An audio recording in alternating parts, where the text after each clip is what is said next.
Hi, everyone. I'm Kate Byers, founder of Corporate Women Unleashed, and I'm super, super excited today. We have a phenomenal client success story to share with you. I'm here with Stacey. She is a clinical nursing director, and she's here just to share her experience, why she came through to work with us, what the results are, and what life is like now. So, Stacey, welcome. I'm so excited to catch up with you and hear your story. Thanks for being here. Well, thank you so much for having me. I'm happy to share all of the great stuff that this program's provided. Oh, that's awesome. Thank you. Okay, cool. So let's just dive in. Let's start with where you're at, I guess. Like, what are some of the results? Like, how would you describe what some of the results are of where you're at now as compared to before you came to work with us? Um, there's just a sense of peace and the ability to know that I can use the tools, not stay in my head, because that's where I was before. Always in my head, always thinking things through and creating stress and anxiety around me that really wasn't needed. And yes, it's helped at work, but it's also been phenomenal at home. And I was a big catalyst of some stress and anxiety for my partner and my daughter. And I'm happy to say I don't do as much of that anymore. It's still a work in progress, though.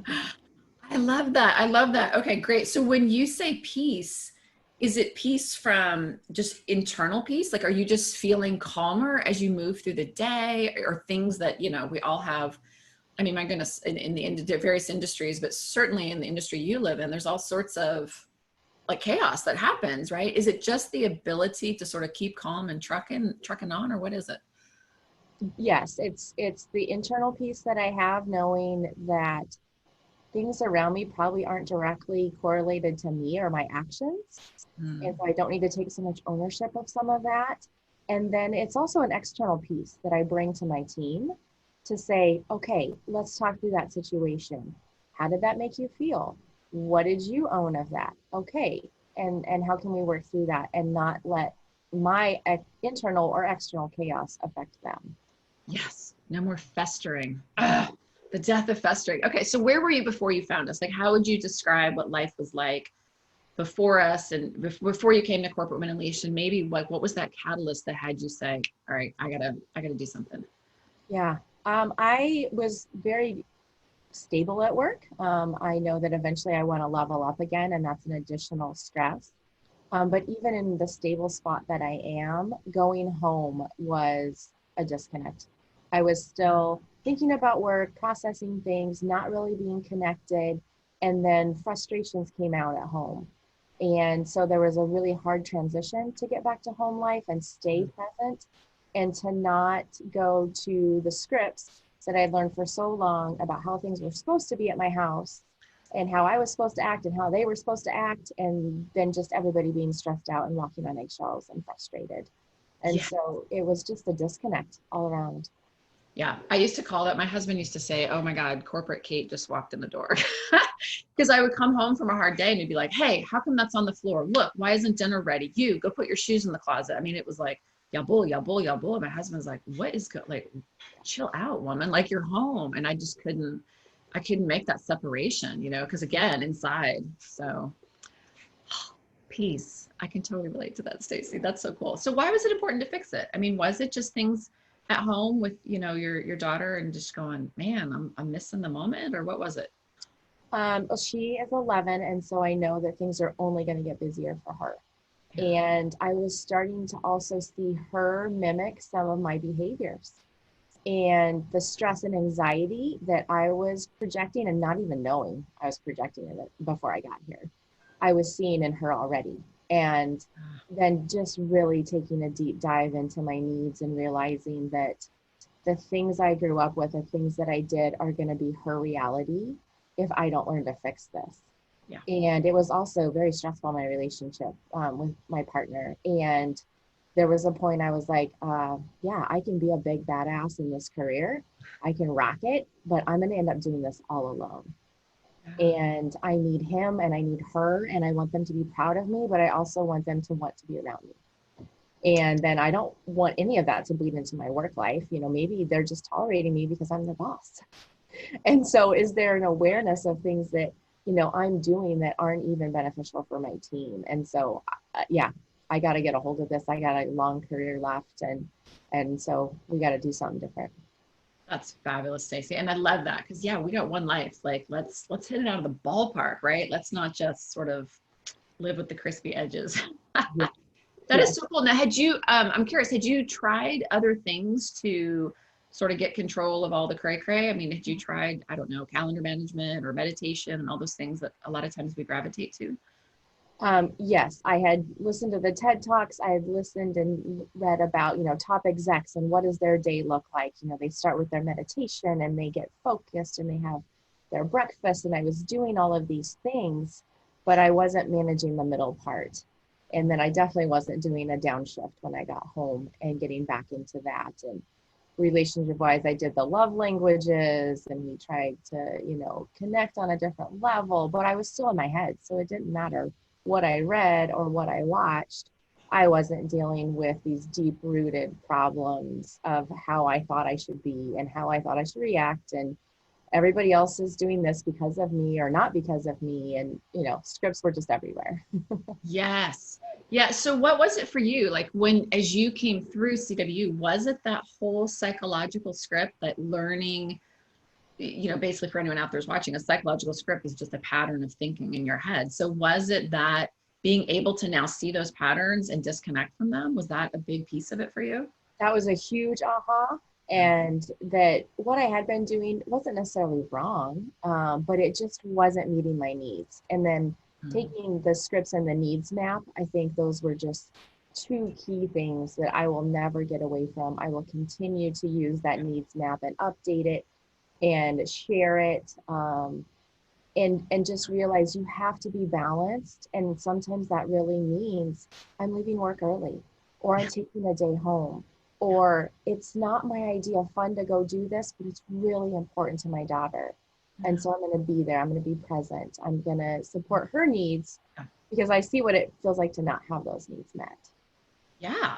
Yeah. Because you're experiencing it. Holy smokes. Totally.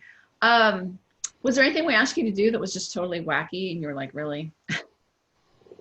Or anything that surprised you? I think when it comes to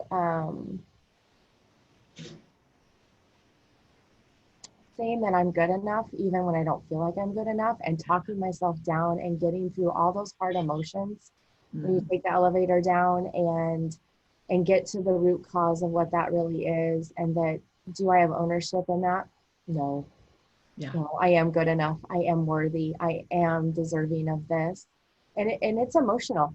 And especially in the beginning, because you don't want to go to that. We're high achievers. We work hard. We have decisions. We make moves, and we get on. Yeah. And so taking that moment to really think about my emotions and be vulnerable with myself, let alone with other people, was not cray-cray, but very, very hard. It was hard because we do not like emotion, do we? I know. And as a perfectionist, I really don't like emotions. Yeah. I know. What's we always say, for anyone like who's coming in to work with us, we're like, look, this is not going to be easy. And that's the piece that's not easy, is really getting in touch with all that emotional stuff that we've carried around for way too long. Ooh, yeah. But it's so important, and you've rocked it, Stacey. That's so cool. Thank you.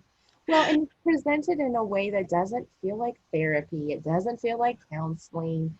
And it's just me, and I am doing the work, and I have great support, which is something I hadn't found when I'd done counseling or therapy in the past. That's awesome. Yeah, that's awesome to hear. Yeah, therapy's great in many cases, but not necessarily for this, because this is, we're actually teaching you how to be your own therapist, really. Right? We're handing you the keys to the castle and saying, this is how you do it for yourself to unlock it, which is pretty cool. Awesome. How did you find us, by the way? Like, how do you remember how long it was? Like, had you been following us on social media or on our email list, or was it one of those, like, you just saw us and then said, I'm in, or what happened? Yeah, I happened to catch an ad on Facebook, and it just really connected with where I was in the moment and where I wanted to go. And I was like, I got to look into this, because this might just really be what I'm needing to feel successful everywhere, not just at work. And then knowing if I'm going to level up again, how I don't fall into some patterns that I see some of my senior leaders doing.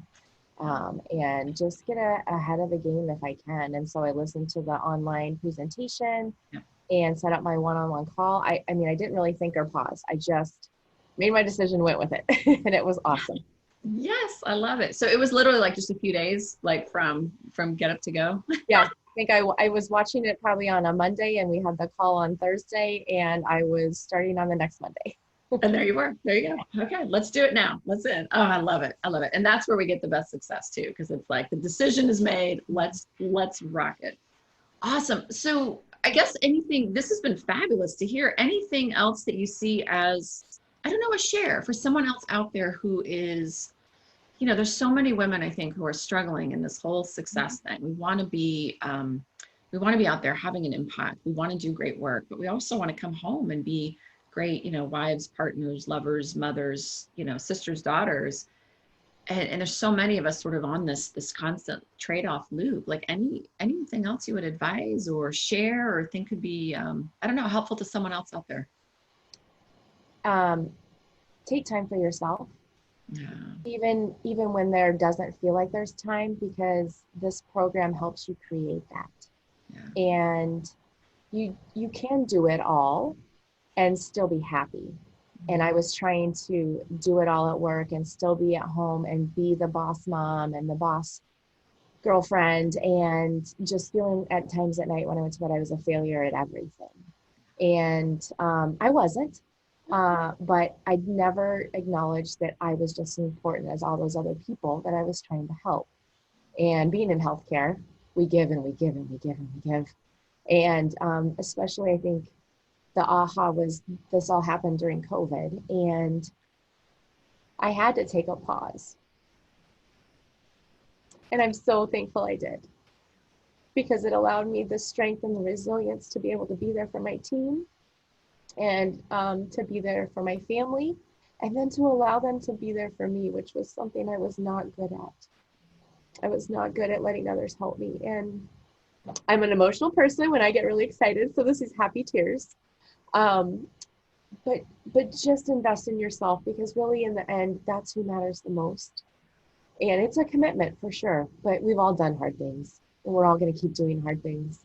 So let's find an easier way and a better way to do those hard things, and then get to the happy stuff and the time that we connect, and then we can invite joy and gratitude and appreciation back into those areas that we probably weren't always thinking about. Yeah. Wow, Stacey, thank you so much. Thank That was you. beautiful. And I think if anything in COVID that we've realized is how precious life is, right? I mean, it's definitely put a magnifying glass on the opportunity to live a great life. So impressed by you. You're an incredible woman. You're an incredible leader. Your family is so lucky to have someone who, wants to create this path of just connectedness among all of you. So it's really beautiful, Stacey. Thank you so much for sharing. This has been incredible. And I know for sure that someone else is going to see this, especially in healthcare. Like you said, that is a career where you give and give and give. To take a pause and invest in yourself. What magical words. So thanks so much for that. Thanks for being here. I appreciate you so much. Thank you for having me. I really do appreciate everything. And it's a never ending journey. And I've met such amazing women that I still connect with and will continue. And so it doesn't end just after the 8 weeks. Yeah. Yeah. And now we get to hang out in the alumni group together, which is awesome. Yay. All right, cool. Thanks again, Stacey.